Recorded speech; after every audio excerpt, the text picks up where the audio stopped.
Ok, listo. ¿Qué tal se escucha ahí? Bien, Hola. profe. ¿Bien? Vale, perfecto. Entonces vamos a arrancar sobre trauma de tórax.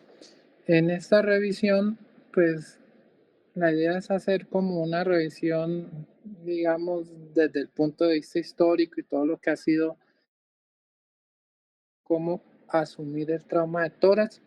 Quizás ustedes van a tener opción de hablar de trauma de tórax en las diferentes rotaciones y en los diferentes escenarios, sobre todo porque el trauma de tórax es una patología que se ve con muchísima frecuencia. Normalmente tenemos mucho trauma de tórax. Entonces, es importante que la tengan presente, conocer desde dónde apareció esto del trauma de tórax y cómo ustedes como médicos deben enfrentar un paciente con trauma de tórax. Eh, Desde la perspectiva histórica, el trauma de tórax ha sido una enfermedad muy predominante. Mm, Se van a encontrar, Profe, qué pena, no sé si soy yo, pero no lo escucho. ¿no me escucha? Espera un momentito. ¿El resto sí me oye? Sí, Sí, profe.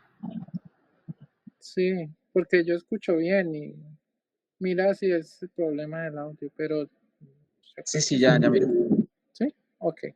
Vale, entonces las transcripciones del trauma de tórax vienen desde hace mucho tiempo. ¿Por qué? Porque la humanidad frecuentemente ha enfrentado el trauma torácico en todo tipo de escenarios, ¿sí?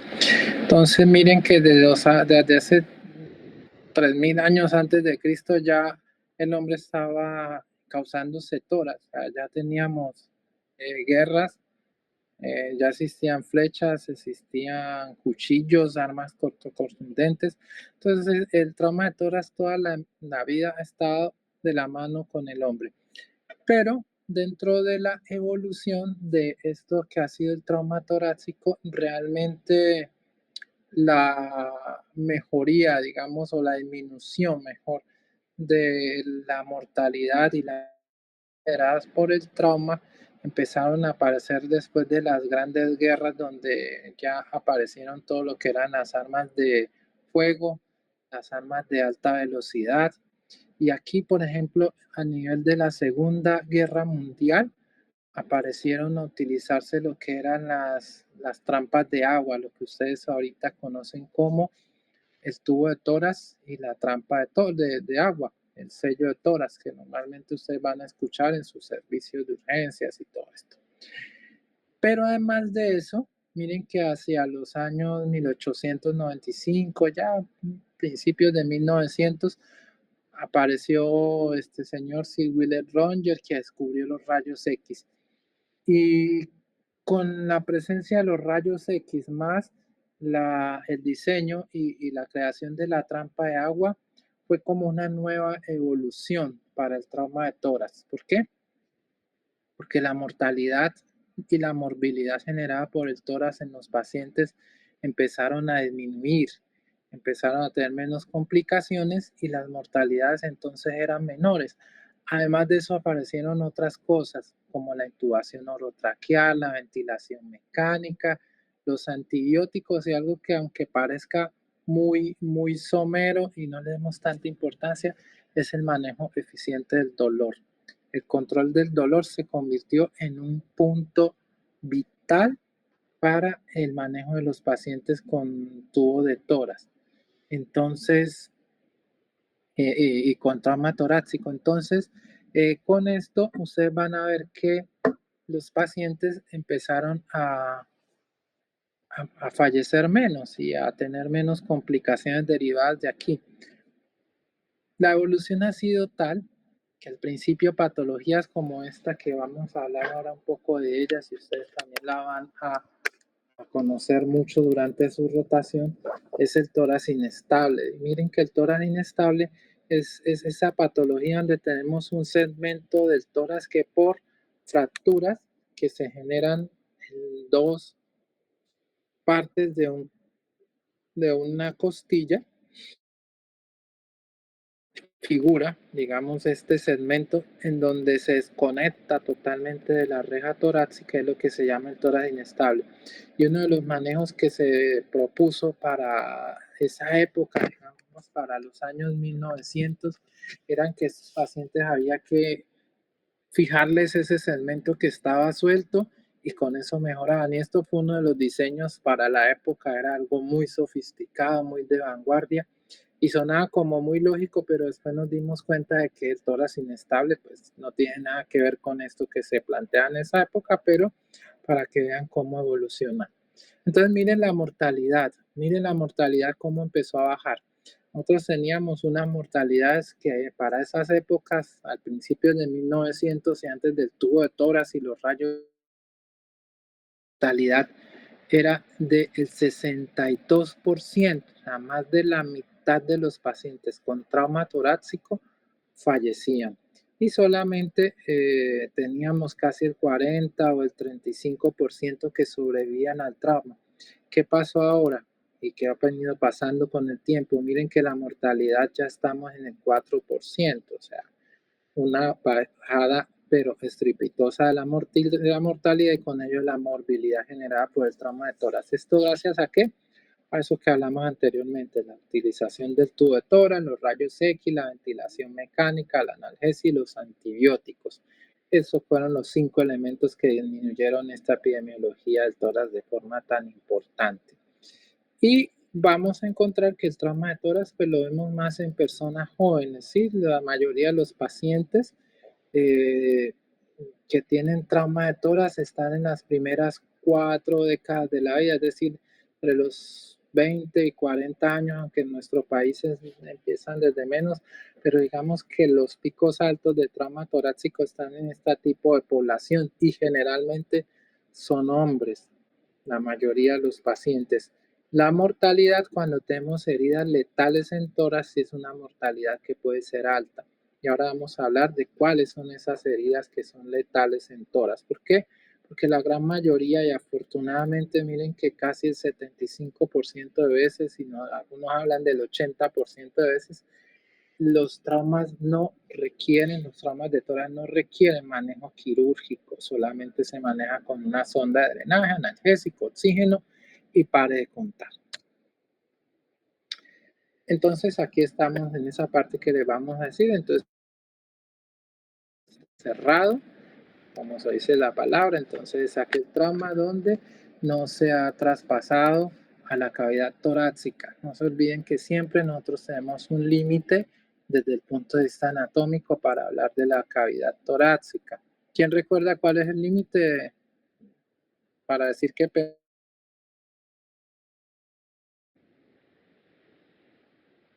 alguien recuerda? Hola, ¿están ahí? Sí, profe. ¿Cuál es el límite para decir hasta dónde llega, dónde penetra o no penetra una herida de tórax? ¿Se acuerdan? No es después de la fascia del músculo intercostal antiguo. De la fascia intercostal. Pero hacia la parte anterior o posterior del intercostal. Posterior. Posterior, o sea, si la herida atraviesa los músculos intercostales, ya se considera una herida penetrante. Y atrás de eso, lógicamente, pues hay una fascia que cubre el tórax, ¿no? Entonces ese es el límite. Esa fascia, fíjense que a veces uno pues van a encontrar que esa fascia la asemejan o la emulan a lo que debe ser la pleura parietal, que cuando veamos derrame pleural vamos a hablar con eso de eso. Entonces algunos dicen, no, que tiene que atravesar la pleura parietal.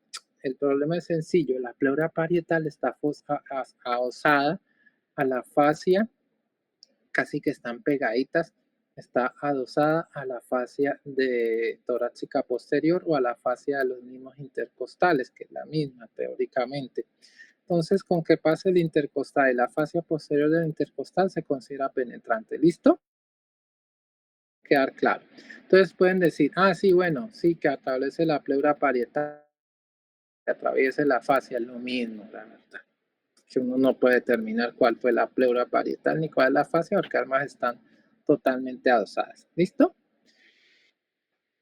Cosas importantes. El paciente con trauma de tórax, lo más importante es nosotros controlar ese manejo de la ventilación, o sea, el control de la vía aérea. Procurar de que, y la prioridad debe ser de nosotros debe ser procurar de que el paciente le llegue aire a los pulmones. ¿De qué forma? Ustedes ya pueden enfocar al paciente y miran de qué forma le van a hacer llegar aire a los pulmones. Y hay un capítulo especial dentro del trauma torácico que también vamos a hablar, encargadas de la parte vascular, hablando del mediastino, que es un capítulo aparte, pero también vamos a hablar de ello un poquito. Entonces, esto vamos a pasar rapidito, el trauma de tórax, revisar que el aire esté llegando al tórax, hay que mirar que el paciente qué estigmas de trauma tiene a nivel de la cavidad oral, la parte que hablamos de la parte orofaringia, que también es muy importante, a pesar de que el tórax, pues lo consideramos todo lo que está de la clavícula hacia abajo, necesita el tórax es que le llegue el aire, entonces lo primero que tenemos que ver es que los pacientes con trauma torácico no tengan un problema que venga de mucho más arriba. ¿Por qué? Porque muchas veces las obstrucciones a nivel de las vías aéreas superiores producen falta de llegada de aire, mal trabajo pulmonar y repercute directamente a nivel torácico también, este tipo de cosas. Igual, la parte torácica si funciona mal, hay que mirar que no esté generando una mala entrada de aire. Entonces, digamos que la evaluación torácica va de todo lo que es el tórax, pero evaluar también todo lo que es la parte respiratoria. ¿Listo? Y este pedacito siempre lo aprovecho para que hablemos de una cosa y hablar de la intubación orotraqueal, que ustedes como médico general deben saber manejar la intubación orotraqueal. Deben saber intubar a un paciente y siempre que vayan a hacer intubación, acuérdense que ustedes la hacen en hiperextensión, pero tienen que ver que el paciente no tenga trauma cervical. ¿Por qué? Hemos visto muchos pacientes con trauma cervical de urgencias y tienen lesiones como luxación, como fracturas a nivel cervical y le hacen esa maniobra de hiperextensión y terminan fregando literalmente al paciente. Y lo otro son las cricotiroidectomías, que la crico es otro método que ustedes también deben aprender. De pronto esa la idea de revisarlo en los talleres, cómo se hace y dónde se hace la cricotiroidectomía. Esto es como para garantizar de que le llegue oxígeno a la parte torácica, que es lo que decimos que tenemos que garantizar. Pero entonces ya hablando de la parte torácica como tal, ¿qué es lo que nosotros tenemos que reconocer y aprender de estas clases y aprender a reconocerlo rápido? De 6 o 5 patologías, a tratar de a 5 o 6 patologías que ponen en riesgo la vida del paciente de forma inmediata. ¿Qué quiere decir con esto? Que si nosotros no identificamos ninguna de estas lesiones de forma oportuna, pues el desenlace casi siempre va a ser fatal. ¿Listo? Entonces, todas estas se pueden dar en traumas abiertos o en traumas cerrados. O en otras palabras, en los penetrantes y no penetrantes. Es igual, son sinónimos. Cada una de ellas entonces tiene una forma de enfocar y vamos a hablar entonces un poquito de ellas. Pero antes de hablar de cada patología, es bueno hablar de las cosas que vamos a retomar la historia, las cosas más importantes que ocurrieron en el trauma de tórax y una de ellas es la radiografía. El médico general que no sepa leer unos rayos X en forma adecuada, o al menos a leer unos rayos X de tórax y de abdomen, ustedes tienen que tener esas competencias como médico y no tienen que esperar que un radiólogo les lea una radiografía de tórax, ustedes tienen que saber. Y las recomendaciones que nosotros le hacemos siempre para el manejo de la radiografía,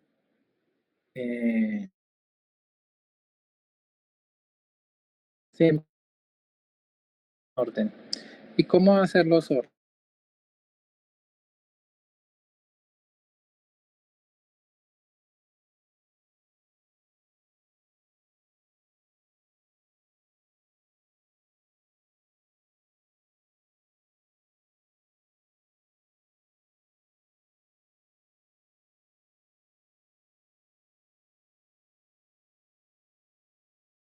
Eso es lo que vamos a empezar a ver. Entonces, ¿cómo se organiza un paciente, por decir así, de trauma de tórax? Entonces, vamos a hablar de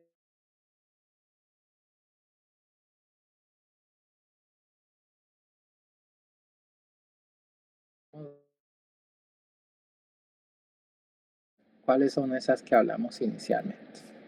Entonces, vamos a dividirnos en dos partes: trauma cerrado, trauma penetrante o abierto, la segunda parte. Entonces, arrancamos con el trauma cerrado. Dentro del trauma cerrado, lo más frecuente y lo que ustedes se van a encontrar en el día a día es los problemas relacionados Profe,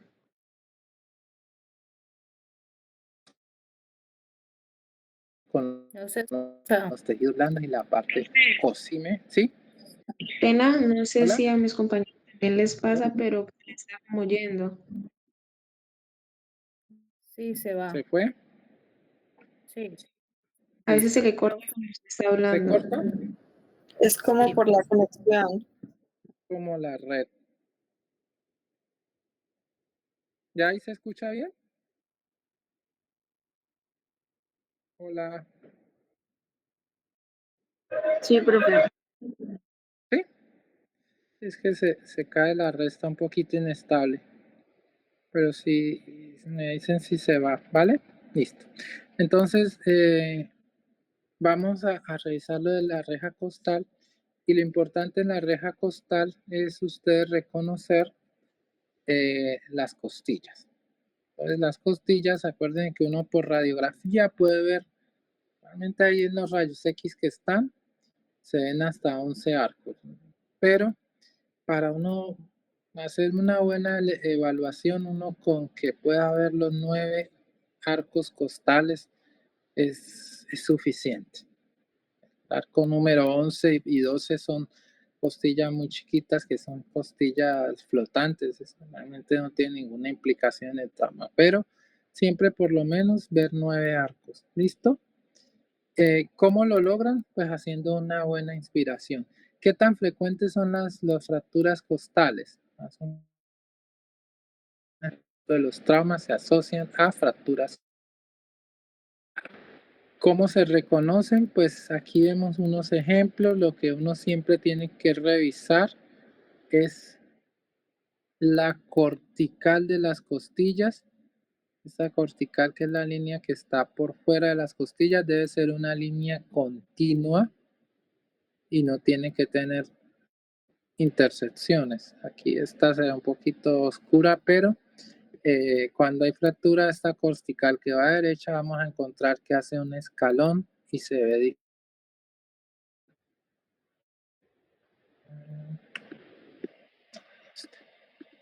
Bueno, entonces aquí, por ejemplo, vemos que está la cortical y aquí vemos una línea que atraviesa esa costilla, la cortical, y se continúa acá. ¿Qué es lo importante de la fractura costal? Básicamente que no esté generando un tórax inestable o que no esté desplazada. ¿Por qué? Porque nosotros muchas veces vamos a tener fracturas donde tenemos una fisura solamente y las manifestaciones clínicas son pocas. En la fisura lo que uno tiene es solo dolor. Ustedes no van a encontrar de ningún tipo de deformidad cuando son unas fracturas tipo fisura, que son pequeñas, excepto que sí el paciente va a referir mucho dolor. Entonces, una de las formas, si ustedes palpación de la reja costal, y encontrar puntos muy dolorosos. Cuando uno encuentra puntos muy dolorosos, uno generalmente piensa de que ahí hay una fractura. Y el manejo, ¿cuál es? El manejo básicamente de este tipo de fracturas no complicadas es analgesia y reposo. Entonces no vale la pena también se hace desgastarse en sacar cuántas fracturas tiene y cómo es el sitio de la fractura, siempre y cuando sean pequeñas, tipo fisura, no hay tanto problema. El otro problema, y este sí es más grave, es el tórax inestable. Pero miren que el tórax inestable no es tan frecuente, presenta el 5% de los traumas, la mortalidad sí es alta, afortunadamente no es muy frecuente, pero la mortalidad es muy alta y siempre se necesita que existan fracturas dobles. Siempre tienen que haber 2 puntos de fractura sobre el mismo arco costal y tienen que ser 3 arcos costales continuos. Algunas definiciones hablan de que son 2 arcos costales, pero ahora ustedes van a ver realmente la posibilidad de que haya un tórax inestable con 2 arcos costales continuos es muy baja. Encontrarlo y es mucho más, tiene mayor impacto cuando tenemos 2 fracturas costales seguidas. ¿Listo? Pero el problema no es el segmento que queda suelto. Miren que por eso ese dibujo que teníamos al principio de la presentación no era la contusión, que la vamos a ver, la contusión pulmonar y el daño pulmonar que se presenta secundario a este trauma. O sea, secundario al tórax inestable, hay un daño a nivel del pacientes. Entonces, ¿qué pasa en el tórax inestable? Tenemos las 3 costillas fracturadas, ¿sí? 1, 2 y 3 en 2 segmentos. ¿Se están viendo bien la imagen? Sí. Sí, profe. Ok. Entonces tenemos la fractura, 2 segmentos, siempre van a ser 2 segmentos, uno aquí, otro aquí, uno posterior, uno anterior, o uno atrás o adelante, como ustedes quieran. Entonces, 1, 2 y 3. Entonces, miren lo que se llama el famoso movimiento de vaivén, que afortunadamente, como les digo, esta patología genera mucha morbilidad. Y es que el paciente normalmente cuando uno inspira, toma aire, el pulmón se ensancha y se pone, aumenta su diámetro anteroposterior. En el tórax inestable, ese segmento de ensancharse se va hacia adentro, entonces va al contrario. Y cuando el paciente expira, disminuye su diámetro anteroposterior y este segmento, en lugar de meterse o contraerse, se abomba. Entonces hay un movimiento que se llama movimiento de vaivén, que es un movimiento también se puede conocer como el movimiento paradójico. Cualquiera de los dos términos los van a encontrar. Eso en cuanto al manejo del tórax inestable. Pero ¿qué pasa con este tórax inestable?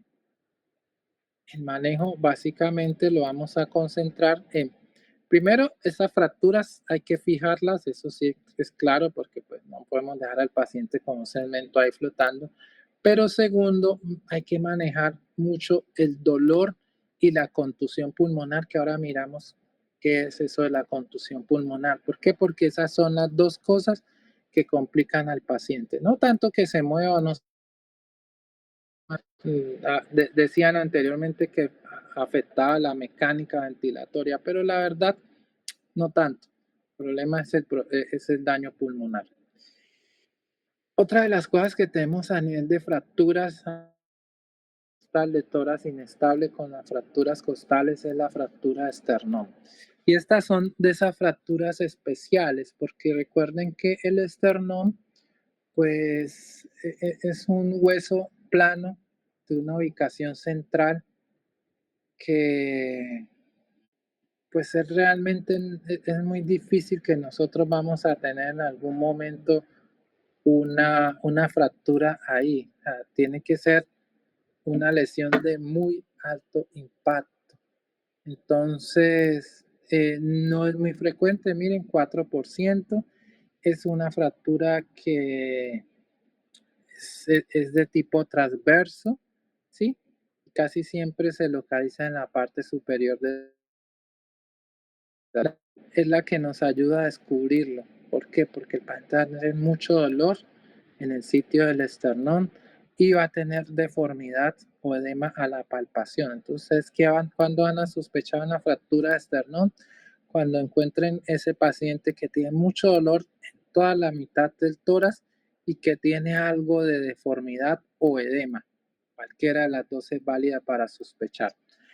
¿Por qué? Porque nosotros en la radiografía tenemos que ser muy cuidadosos y muy cuidadosos en el sentido de que si nosotros hacemos una radiografía en una sola proyección y estamos hablando de una proyección antero-posterior o postero-anterior, no se van a ver las fracturas de esternón.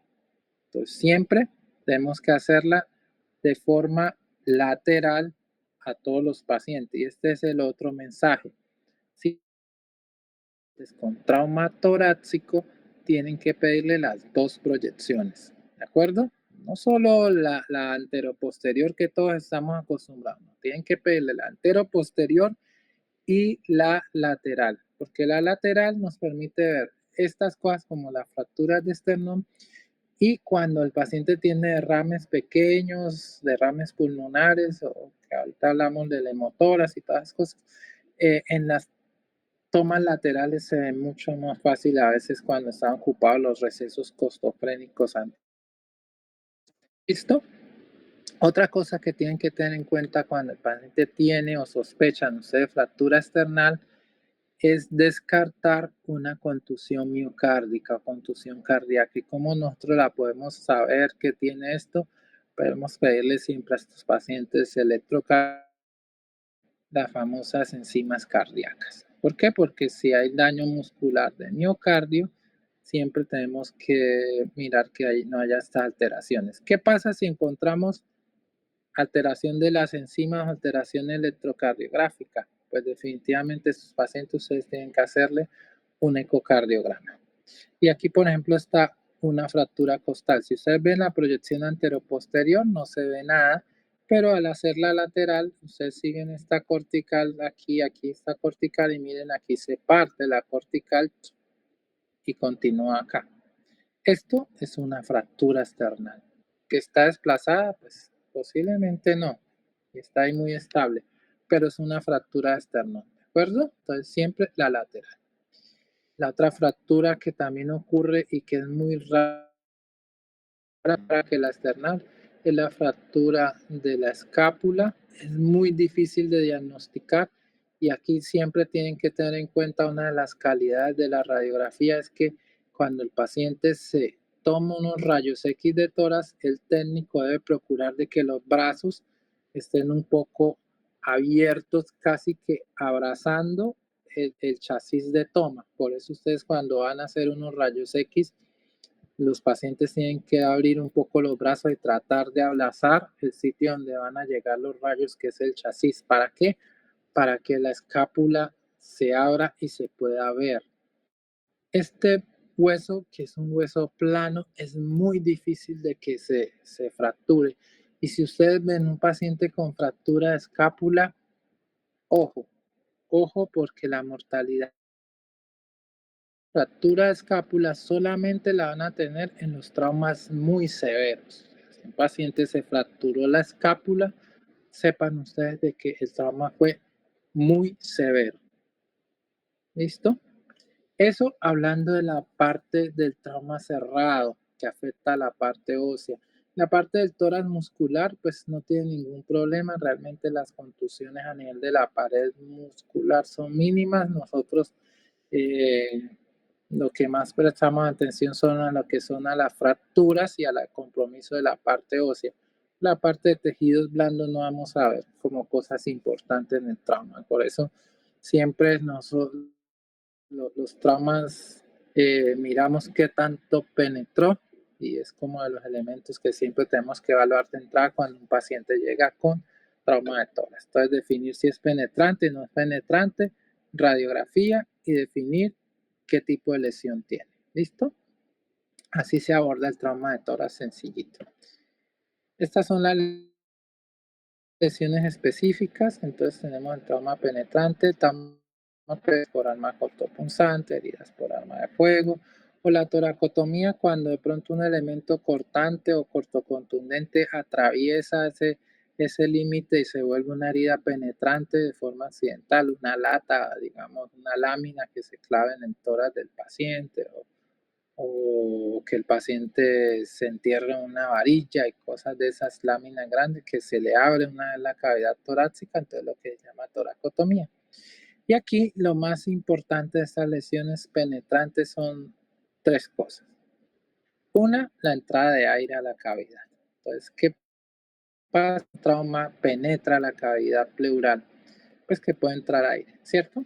O incluso salir aire por daño del pulmón. Y esto es lo que se conoce como neumotórax. Y la neumotórax es la colección de aire en el espacio pleural. Como les digo, puede ser de afuera o ocasionalmente de adentro. Y lo más importante es definir qué tipo de neumotórax tiene. Si es un neumotórax a tensión o si es un neumotórax abierto.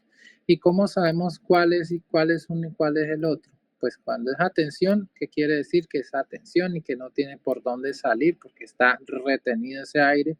Generalmente es por daño al pulmón sin que tenga salida por el sitio de la herida, que esto puede ocurrir o porque la herida se ocluye, porque es muy pequeña, o porque simplemente fue un trauma cerrado que genera un estallido alveolar por contusión pulmonar. Entonces, en neumotórax vamos a encontrar que es el acúmulo de aire. Esto es una plaquita de tórax donde se muestra el neumotórax. Entonces, siempre uno lo que hace para mirar si hay neumotórax es ver la radiografía y hay una cosa que si ustedes ven aquí, se ven como blanquitas, como una telaraña, ¿sí? Podríamos decir. Esa es la famosa vascular. Generalmente va del centro a la periferia, como unas raíces, y ustedes tienen que seguirla. Si en el punto donde ustedes la dejan de ver aparece una línea como esta que está con flechitas, ya ustedes saben que hay un neumotórax. ¿Por qué? Porque cuando hay aire no aparece esas telarañas que son la trama vascular del pulmón. Pues si yo tengo un neumotórax, pues en esta parte donde no hay aire, donde no hay pulmón, perdón, solo hay aire, pues no va a encontrar ustedes esa trama vascular, esa telarañita. Abruptamente se corta y ya sigue como solo el espacio ahí limpiecito. Eso es un neumotórax. Entonces, en trauma es importante reconocer qué tan grave es el neumotórax. La respuesta es sí. ¿Por qué? Porque hay unos criterios donde nos dicen si el paciente necesita manejo de observación solamente y no necesita ninguna intervención, o si necesita un manejo con tubo de tórax. Y como vimos, el tubo de tórax va a estar presente en el 75% de los traumas torácicos, van a necesitar tubo y lo vamos a resolver con un tubo de tórax. Entonces miren lo importante que es este señor. Entonces, ¿por qué tenemos que saber el porcentaje? Pues para saber a cuál le ponemos tubo o a cuál no, ¿cierto? Ustedes van a encontrar que el porcentaje lo cuantifican dependiendo de la especialidad y que quieren cada uno. Si ustedes hablan con un cirujano de tórax no le interesa mucho este tema del trauma ni cómo lo manejo, sino cuál es el paciente que necesita cirugía de tórax o no necesita cirugía de tórax, ¿sí? Entonces ellos dicen, existen neumotórax grandes y neumotórax pequeños.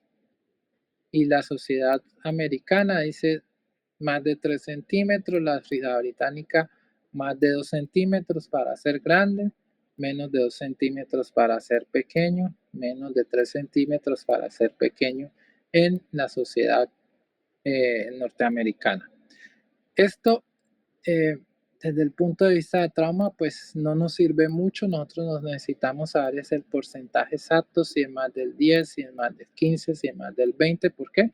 Cuando nosotros vemos criterios para colocar un tubo de tórax, una de las cosas que se tiene en cuenta es el porcentaje. Entonces existen dos métodos que en la práctica ustedes van a ver que poquito lo utilizan, poquito lo hacen porque casi nadie hace estas medidas, y son los métodos el método de Lai y el método de REA. El método de REA, pues, realmente no lo utilizamos mucho porque requiere tener esta tablita, que es la tablita donde se mide el porcentaje de acuerdo a los centímetros, y esta tablita pues no la tenemos ni siquiera en los servicios de urgencias. Pero el método de Lai sí lo podemos hacer. ¿Y cómo se hace? Tomamos una línea desde aquí del mediastino y medimos hasta el borde de la cavidad torácica y nos da la línea A. Luego la misma línea la arrancamos, pero hasta el borde del vieron anteriormente que estaba acá, y la línea B. Entonces, para medir este neumotórax vamos a tomar esta que es el mediastino, la parte más ancha aquí de este medio. De aquí vamos a tomar una medida hasta acá, línea A, desde aquí del centro hasta aquí, línea B. ¿Listo?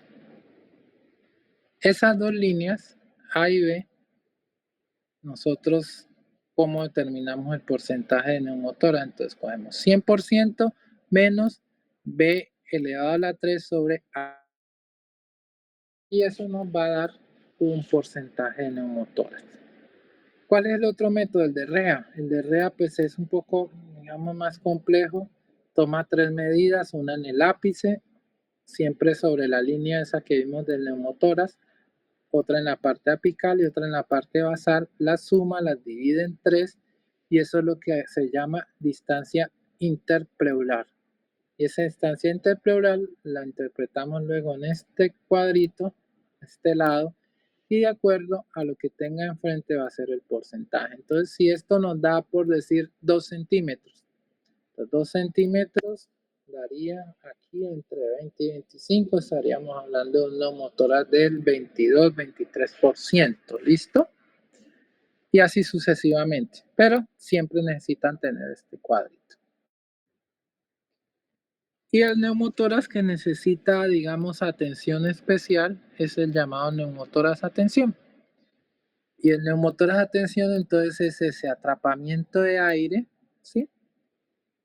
Donde no hay una comunicación externa. Entonces todo el aire se va quedando dentro de la cavidad torácica, dentro de la cavidad pleural, perdón, y este aire empieza a generar aumento de la presión intratorácica. Y ese aumento de la presión intratorácica pues tiene su repercusión a nivel incluso sistémico, ¿sí? Clínicamente, ¿qué vamos a encontrar? Ingurgitación yugular, ruidos cardíacos velados, hipertimpanismo, hipersonoridad cuando ustedes percuten el tórax. Y dentro de los rayos X vamos a encontrar una desviación del mediastino contralateral con aplanamiento del diafragma, aumento de los espacios intercostales y pulmón colapsado. Entonces esto es lo que van ustedes a ver. Entonces vemos el neumotórax, se rompe, en este caso se rompió un alveolo, el espacio pleural, y el aire empezó a llenarse. No había comunicación con el exterior, entonces este aire no salía. Empezó a acumularse el aire y miren lo que pasa con el mediastino, que es donde está el corazón. Se desplaza en forma lateral al lado contralateral. El diafragma tiende a aplanarse y este desplazamiento de todo el mediastino, estos vasos que son las venas, se pueden colapsar o se pueden cambiar su conformación, se pueden poner un poco más anguladas. ¿Y esto qué disminuye? El retorno venoso. El retorno venoso. Entonces, ¿qué pasa con ese retorno venoso disminuido? Y además de eso, sí, se vasculiza tanto que también condiciona un angulamiento en la aorta. Pues el paciente hace lo que ustedes llaman una actividad eléctrica, pero sin pulso. No va a salir sangre en forma adecuada de ese corazón, a pesar de que el corazón sigue trabajando y genera una actividad eléctrica. Y eso recuerden que es uno de los ritmos. Entonces se convierte en una urgencia inmediata. ¿Y cómo se soluciona? Pues comunicando este aire que está acá encerradito con el exterior. Y una de las técnicas que ustedes pueden utilizar como médicos después de identificarlo es poner una aguja que se pone aquí, línea medio clavicular, segundo espacio intercostal, se pone una aguja ancha, grande, lo más grande que tenga en el servicio de urgencia, que todo este aire salga. Por ejemplo, esto es lo que se ve de neumotórax. Atención, el paciente clínicamente, este paciente se ve, si ustedes ven bien, este hemitórax está más elevado que el otro hemitórax, ¿sí? Y este paciente tenía un neumotórax, atención, generado por, esa radiografía está al revés, pero generado por un proyectil de arma de fuego. Entró la bala, rompió el pulmón, se escapó el aire y el aire se quedó ahí. Miren el mediastino. Esto es izquierdo, pero miren, se fue para el otro lado. Entonces, nosotros podemos tener salida de aire o salida de sangre. Cuando sale aire, neumotórax, y cuando sale sangre, hemotórax. Entonces, la presencia de aire en cavidad pleural, casi que todos los traumas se acompañan de ellos. Miren, casi el 85% pueden tener hemotórax. Es poco probable en un trauma cerrado, aunque también está. Y hay que reconocerlo dependiendo de la cantidad de sangre que haya. Entonces empezamos a hablar de una palabra que es importante, y es el hemotórax masivo. El hemotórax masivo es cuando tenemos salida importante de sangre a través de un tubo de toracostomía, o que por los rayos X nosotros vemos de que el paciente tiene más de 1.5 litros de sangre. Estamos hablando de 1500 centímetros de sangre cuando se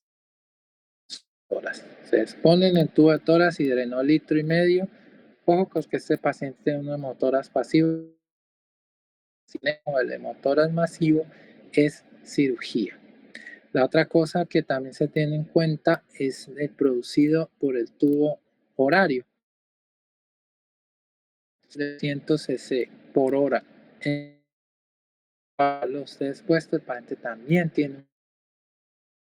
necesita manejo quirúrgico. Los hemotórax masivos no se solucionan ya con el tubo de tórax. Ahí es cuando el tubo de tórax ya no sirve. El paciente con hemotórax masivo necesita cirugía. ¿Listo? Entonces hay que identificarlo cuando ponen el tubo o cuando está hospitalizado con un tubo. También tienen que cuantificarle sociales cuánto ha producido.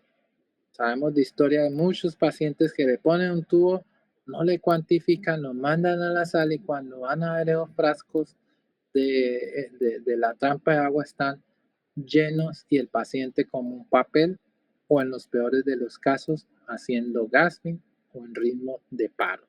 Entonces, estos son los hemotórax. No me le paren bola mucho a esos nombres acá, pero dependiendo de cómo está el derrame en relación. Entonces vemos que los hemotórax grado 1, el líquido no atraviesa esto que es la cúpula de diafragma. Entonces solamente borramiento del ángulo. Y estos tienen un producido, o lo que uno calcula, de volumen de sangre de 500 centímetros. ¿Listo? Luego aparecen los grado 2, en donde el derrame a nivel de la cúpula del diafragma. Y tienen de 500 a 200 centímetros más, entonces estaríamos hablando de más o menos 700 centímetros cuando llega a nivel de la cúpula del diafragma. ¿Y qué pasa con el grado 3? Pues es el que ya atraviesa la cúpula del diafragma y termina siendo esto. Esta foto está un poquito feitas, pero termina siendo esto, que son los derrames grado 3, es decir, se van por encima de esta curvatura que es la cúpula diafragmática. Aquí hacia arriba todo es grado 3. Bueno, cabe decir que cada espacio que supere este derrame va a tener entre 2 centímetros de sangre. Es decir, si yo tengo 1, 2, 3 espacios más, es decir, por aquí tendríamos los 700 de acá abajo más 600 más, da ¿qué? 1300, 1200.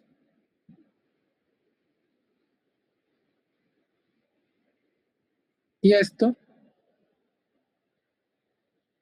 es el tubo de tórax. Entonces, ¿cuál es la idea del tubo de tórax? La idea del tubo de tórax es llegar al espacio pleural y drenar el aire o el líquido que puede estar. Entonces, acuérdense que el espacio pleural es un espacio que en primera instancia es un espacio virtual, porque tenemos la pleura visceral y la pleura parietal, y ellas normalmente están cerradas en este punto. Aquí no hay espacio. Cuando se acumula aire o líquido, este espacio se aumenta, se hace visible por los rayos X y ahí es donde nosotros vamos a ubicar el tubo de tórax.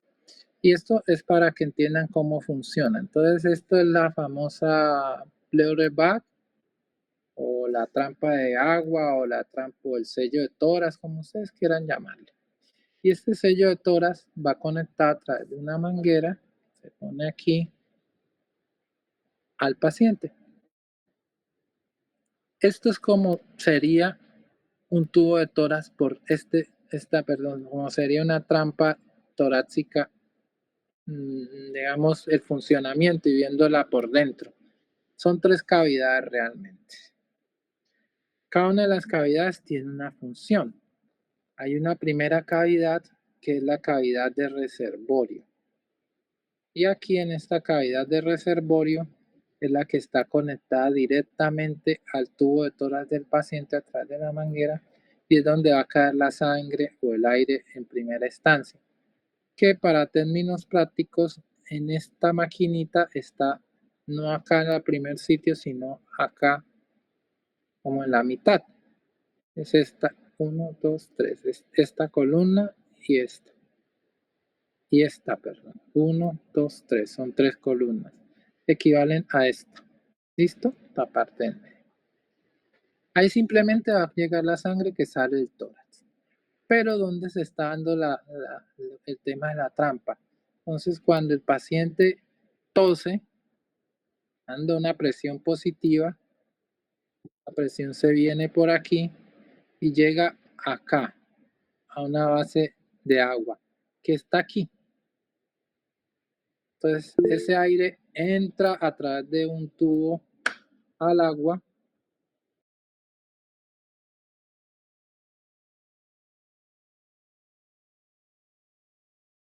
Inspirar y a tomar aire. Estas flechitas se van en sentido contrario, pero el agua ya no deja que ese aire se suba otra vez. Entonces lo saca y no deja que se suba. Y aquí es donde ocurre el verdadero sello o trampa. Deja salir, pero no deja entrar. Por eso se llama trampa.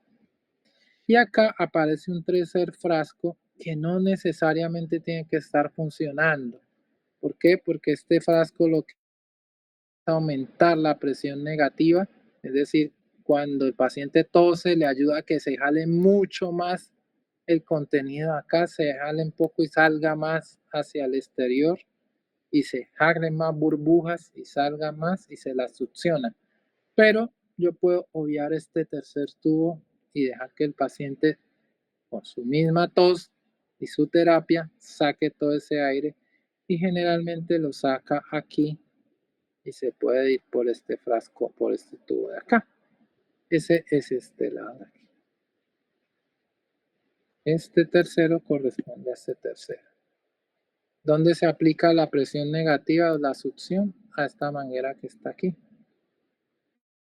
Y esta se llena, depende de qué presión ustedes quieran manejar. Si ustedes quieren menos 20, le llenan 20 centímetros, si quieren menos 10 le llenan 10, si quieren menos 30 llenan 30. ¿Cuánto se maneja? Más o menos 20. Esto se debe llenar hasta 20 ese frasco y conectar la succión. Pero como les digo, hay instituciones, incluso el San Juan de Dios no tiene succión negativa dentro de su sala, entonces el paciente no se utiliza esto, no se llena esta agua y simplemente se deja que el paciente tosa, se vaya así, se vaya por este otro sistema de evacuación. Entonces aquí está porque les decía que el neumotórax es importante saber el porcentaje. Miren que para uno poner un tubo de tórax necesita tener un neumotórax de más del 25%. Otro criterio es que el neumotórax sea asintomático sin importar el porcentaje. Aquí sí, si puede ser del 10%, el paciente está medio ahogado, taquineico, póngale el tubo. Pacientes que tienen neumotórax y presión positiva, es decir, que van para cirugía o sospecha de lesión pulmonar severa. ¿Y cuándo ustedes sospechan lesión pulmonar severa?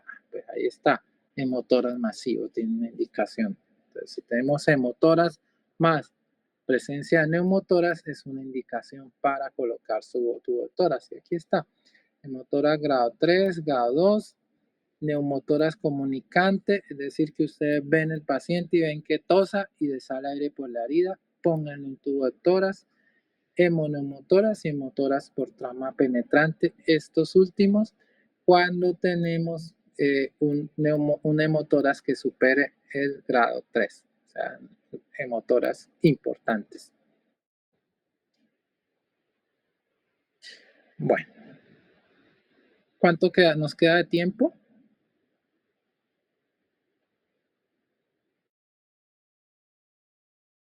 Dice que se acaban en 5 minutos el Si Meet, profe.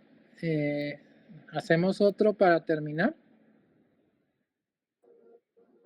Listo, profe.